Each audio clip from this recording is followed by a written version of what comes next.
Seiring senyumannya yang menghilang, tangannya terangkat pelan dan terlihat mengancam. Jari telunjuknya menuju lurus ke arah Yuni.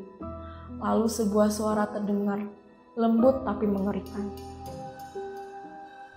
Kamu punya saya.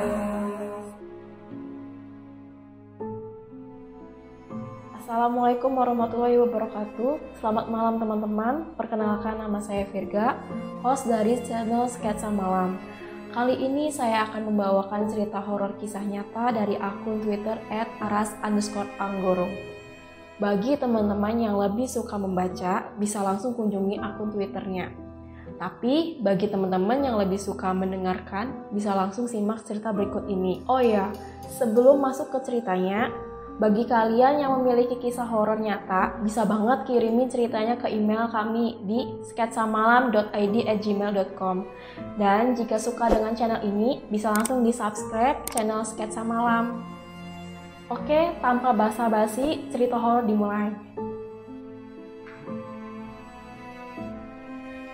Walau tenaga sudah nyaris habis, tapi Alpin bersyukur karena sudah berhasil mencapai puncak Dempo dan puncak Merapi berturut-turut.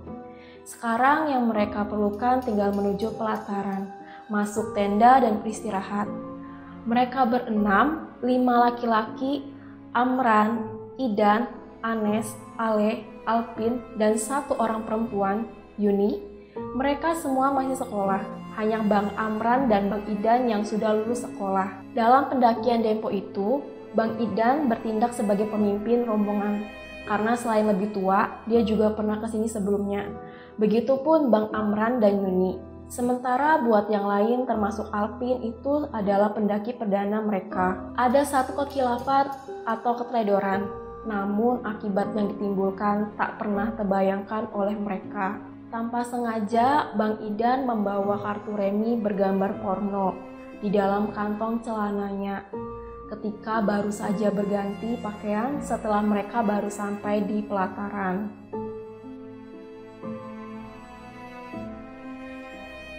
Gituan kenapa dibawa, Dan? Kau ini ngajar yang gak benar saja. Tak sengaja aku, habis kami main kemarin malam, kok malah ikut terbawa packing. Hati-hatilah, Dan, mereka ini masih sekolah, apalagi ada perempuan. Di situ Bang Idan cuman garuk-garuk kepala sambil tersenyum malu. Tapi yang terjadi selanjutnya adalah mereka mainin kartu remi bergambar porno itu. Menjelang maghrib, Alpin mendekati Anes dan Yuni yang sedang memasak nasi di luar tenda, mengabarkan kalau mereka hendak sholat maghrib berjamaah dulu.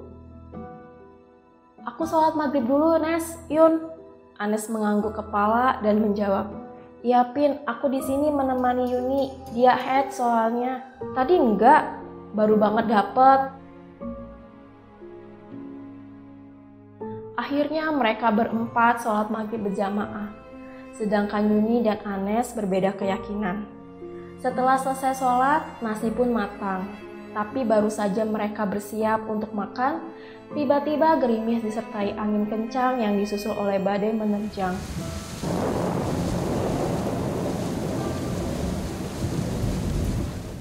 Mereka semua langsung buru-buru masuk tenda. Rasa lapar sudah tak terpikirkan lagi. Hujan besar dan angin kencang seakan berniat ingin merubuhkan tenda mereka. Rem tenda terdengar berguncang menahan tekanan badai. Kain tenda yang lepas dari pasaknya berkibar-kibar menghasilkan suara yang menciutkan nyali. Alpin melihat satu persatu wajah pucat pasif teman-temannya. Itu adalah pengalaman pertama mereka dihantam badai dahsyat di atas gunung. Nyali Alpin turun hingga titik terendah, apalagi tidak ada orang lain di gunung itu selain mereka. Yang paling Alpin takutkan adalah jika tenda mereka diterbangkan badai karena dirasakan semakin lama tiupan angin malah semakin kencang. Alpin lalu berinisiatif keluar untuk mengecek dan mengencangkan pasak-pasak tenda. Bang Arman ikut keluar bersama Alpin. Masing-masing mereka memegang sebuah senter karena gelap sudah mulai turun. Baru saja Alpin menyembulkan kepala keluar tenda, hujan dan angin langsung menampar wajahnya. Alpin gelagapan mencoba bernafas. Angin yang terlalu kencang membuat Alpin kesulitan menghirup udara. Tapi selain badai angin itu, ada suara lain yang menarik perhatian Alpin dan Bang Amran. Suara itu hilang timbul di antara desingan suara angin badai, namun yang jelas intensitasnya semakin meningkat. Suara itu bagaikan berasal dari dalam tanah. Rasanya Alpin juga bisa merasakan getaran di bawah kakinya. Lalu matanya melihat sesuatu yang paling mengerikan yang pernah dia lihat. Bang Amran juga tampak membelalak seakan tak mempercayai penglihatannya. Sekian detik kaki mereka berdua seakan tertancap ke tanah, tak mampu digerakkan. Saat kesadaran Alpin pulih, sekuat tenaga dia berteriak pada teman-temannya yang berada di dalam tenda. "Air bah, kabur, kabur, lari!" Alpin berteriak dengan panik. Mendengarkan teriakan Alpin, teman-temannya langsung berhamburan keluar tenda dan melihat pemandangan yang paling mencengkam yang pernah mereka lihat. Dengan ngeri mereka melihat dari atas puncak Merapi, air bah turun bergulung-gulung ke arah mereka. Tanpa berpikir panjang lagi, mereka langsung lari tunggang-langgang ke arah yang lebih tinggi. Waktu seakan bergerak lambat bagi mereka. Sementara di belakang, suara air bah terdengar semakin mendekat dengan cepat. Yuni yang berlarian sambil terjatuh-jatuh karena panik. Akhirnya mereka tiba di tempat yang aman tepat waktu. Mereka menyaksikan air bah menerjang tenda mereka, menggoyangkan hilang terbawa aliran banjir. Alpin melihat Yuni terjatuh, lalu menangis. Teman-temannya yang lain juga terlihat syok. Alpin memandangi kedua tangannya yang gemetaran hebat. Mereka hampir saja mati barusan. Alpin tak menyangka air di kawah puncak Merapi bisa naik dan menimbulkan air bah. Jika terlambat sedikit saja, nasibnya akan terseret seperti tenda mereka. Untunglah tidak ada orang lain selain mereka di pelataran. Malam semakin gelap dan badai pun sudah mereda. Tapi hujan rintih masih belum berhenti. Bingung harus berbuat apa. Mereka pun berkumpul berdesak-desakan. Tenda dan seluruh pelataran mereka sudah hilang tak berbekas. Yang tersisa hanya senter yang Alpin dan Bang Amran pegang. Akhirnya Bang Idan mengambil keputusan untuk turun. Semakin lama mereka diam di tempat tanpa tenda akan semakin berbahaya. Apalagi mereka masih harus melewati puncak Dempo untuk turun. Belum lagi suhu dingin ditambah hujan rintik. Hipotermia bisa menerkam mereka kapan saja. Mereka berjalan pelan, jalan berbatu ke puncak Dempo menjadi licin akibat hujan. Bang Amran berjalan di depan sambil mengarahkan senternya, memperhatikan jalur yang kian menanjak. Dan di belakangnya adalah Alpin, Yuni, Ale, dan Anes. Senter satu lagi diserahkan pada Bang Idan yang berjalan paling belakang.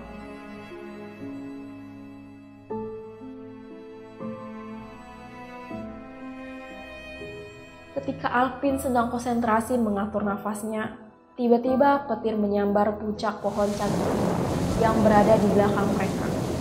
Sebuah titik api terlihat di bekas sambaran petir tadi sebelum akhirnya hilang tersiram hujan.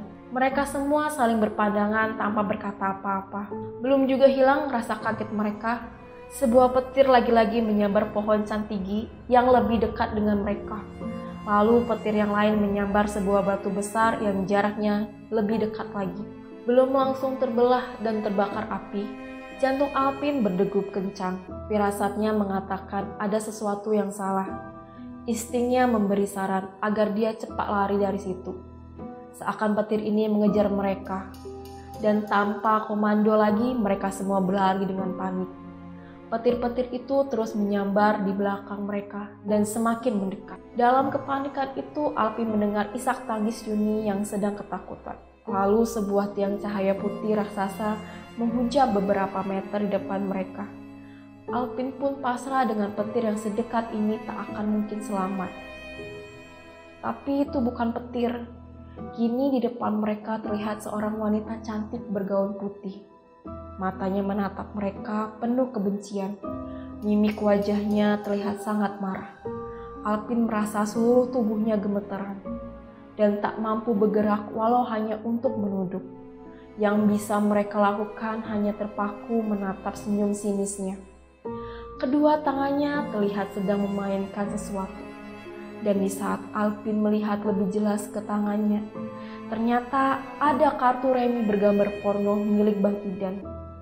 Seiring senyumannya yang menghilang, tangannya terangkat pelan dan terlihat mengancam. Jari telunjuknya menuju lurus ke arah Yuni. Lalu sebuah suara terdengar, lembut tapi mengerikan. Kamu punya saya. Sebuah petir menyambar lagi, seketika perempuan bergaun putih itu hilang tak berbekas. Diiringi suara cekikan yang mengema di antara pohon-pohon catigi pucak dempo. Alvin ketakutan setengah mati, kakinya mendadak lemas dan matanya mulai panas. Sedangkan Yuni terlihat lebih parah, tubuhnya gemetaran tak terkendali. Segera Bang Idan menggenggam tangan Alvin dan Yuni dan mengajak mereka untuk segera bergerak. Ayo gerak, ini udah gak beres, penghuni sini marah sama kita. Setengah berlari, mereka bergerak menuju jalur setapak puncak dempo. Walau hati ingin secepatnya meninggalkan tempat itu, tapi keadaan tidak mendukung.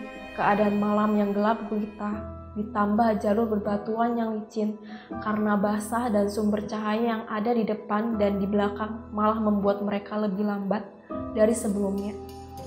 Tapi kali ini Alvin mendengar gema suara cekikan di balik kegelapan rimbunan pohon satinggi. Kakinya secara refleks ingin segera kabur, tapi berpisah dari rombongan bukan sebuah pilihan. Dari sudut mata Alvin bisa melihat kelebatan-kelebatan sosok putih.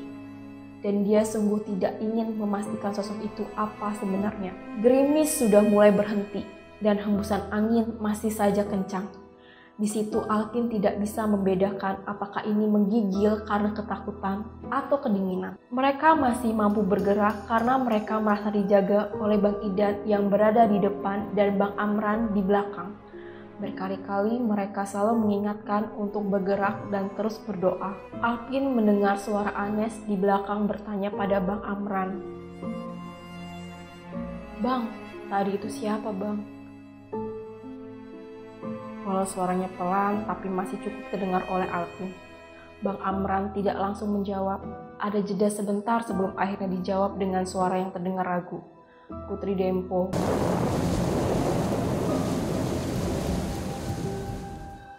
Mereka melanjutkan melangkah turun dengan pelan dan beriringan. Alvin terus-menerus merasa was-was seakan ada banyak mata yang sedang mengawasi mereka. Kadang Alvin tersentak kaget melihat cahaya senter yang disorot ke tanah dari belakangnya. Padahal hanya cahaya senter Bang Amran. Nafas-nafas mereka terdengar berat. Otot betis dan paha Alvin mulai terasa kaku. Tapi tiap kali ingin minta istirahat, gema cekikikan kembali terdengar dari dalam kegelapan hutan.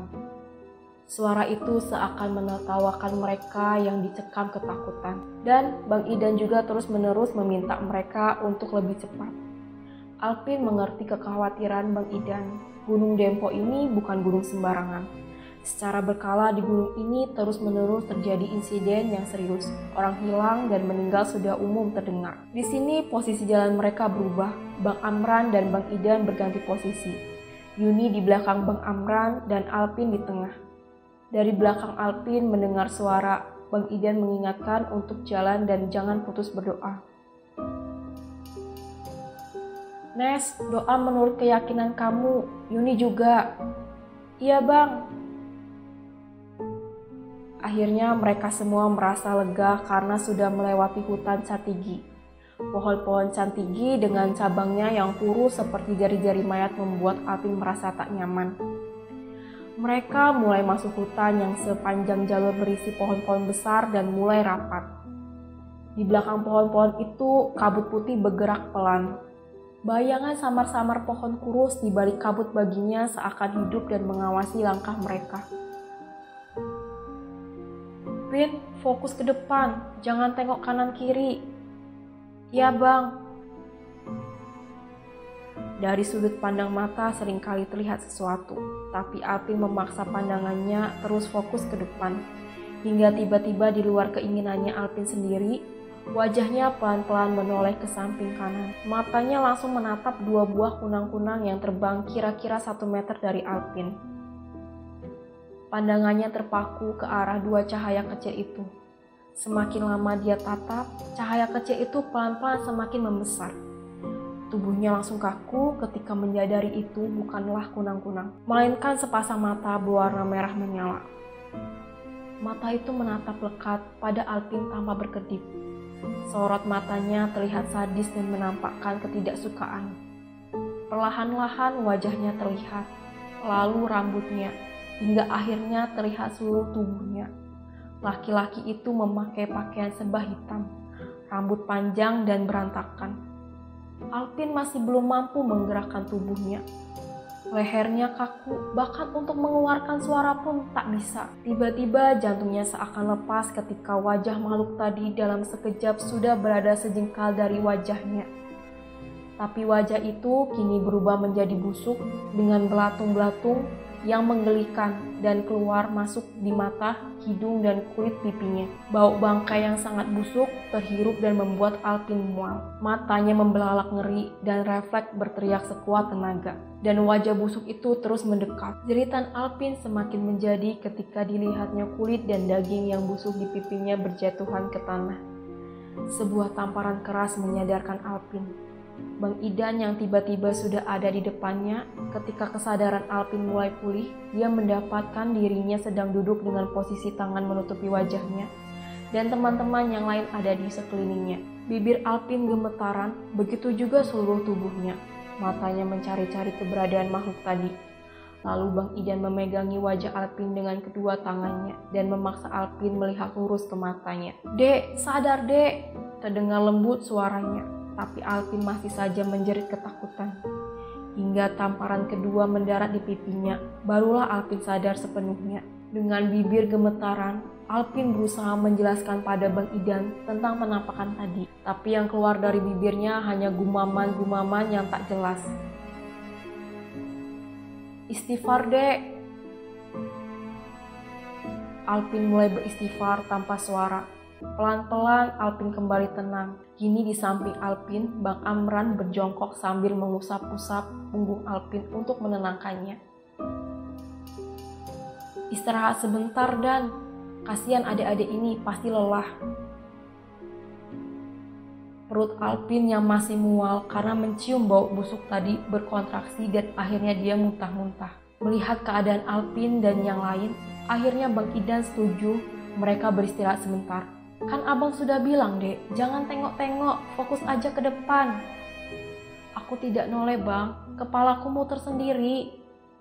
Di situ Bang Idan agak terkejut dengan jawaban Alpin. "Ya udah, istighfar aja. Nyebut, Dek. Apa yang dilihat tadi jangan diceritakan ya, Dek." Alpin mengangguk mengerti. Belum tuntas hilang rasa takut Alpin, Bang Idan memberi aba-aba supaya mereka mulai bergerak lagi.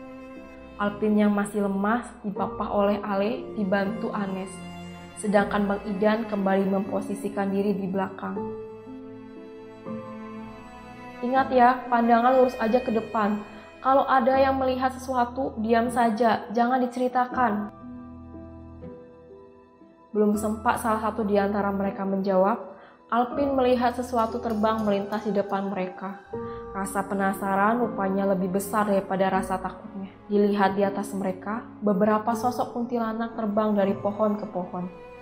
Kuntilanak itu menyeringai. Suara tawanya saja sudah cukup untuk mendirikan bulu kuduknya.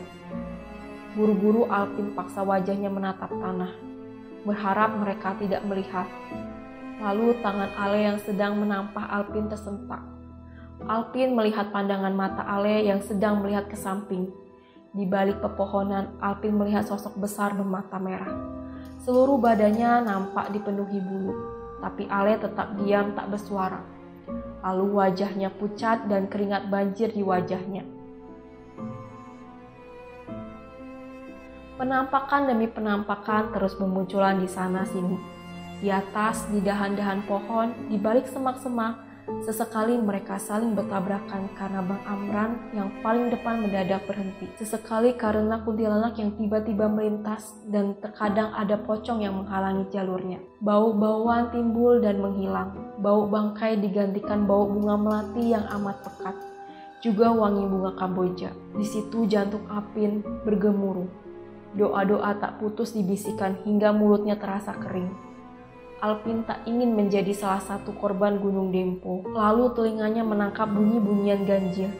Awalnya hanya suara bisik-bisik dari balik kabut. Semakin lama suara-suara lain tumpak tindih di telinganya, asal dari berbagai arah. Ada suara orang berbincang-bincang, suara musik, suara orang menyapu, suara geram harimau, dan banyak lagi. Dan ada satu suara yang membuat Alpin bergidik ngeri. Suaranya terdengar terendam dan jauh. Namun suara itu tak pernah berhenti. Itu adalah suara yang memanggil-manggil namanya. Alpin, Alpin, Alpin. Alpin berusaha tak ingin mendengarkan, tapi suara yang memanggil-manggil namanya itu terus-menerus menggema, seakan menempel di telinganya. Melihat yang lain menutup telinga dengan kedua tangannya, Alpin meyakini mereka juga mendengar hal yang sama. Alpin menoleh ke belakang mencoba melihat Bang Idan. Nampaknya hanya dia yang tidak terpengaruh, karena masih terus berjalan tanpa ekspresi di wajahnya. Fokus ke depan, Dek. Jangan cerita apa-apa, jangan dengeri apa-apa. Alpin mengangguk mengiyakan, tapi sulit sekali fokus saat kelelahan dan dicengkram ketakutan seperti itu. Sebelah kanan kini adalah hutan. Segala penampakan ada di setiap pohon di sana, sementara sebelah kirinya adalah jurang. Suara-suara meneror mereka dari dasar jurang itu. Tiba-tiba dari arah depan terdengar suara. Rupanya Yunit terjatuh. Mungkin kakinya tak sengaja tersangkut akar. Lalu Alpin mendengar Yuni berteriak histeris. Di situ Alpin ikut berteriak saat melihat yang membuatnya terjatuh bukanlah akar, melainkan sepotong tangan.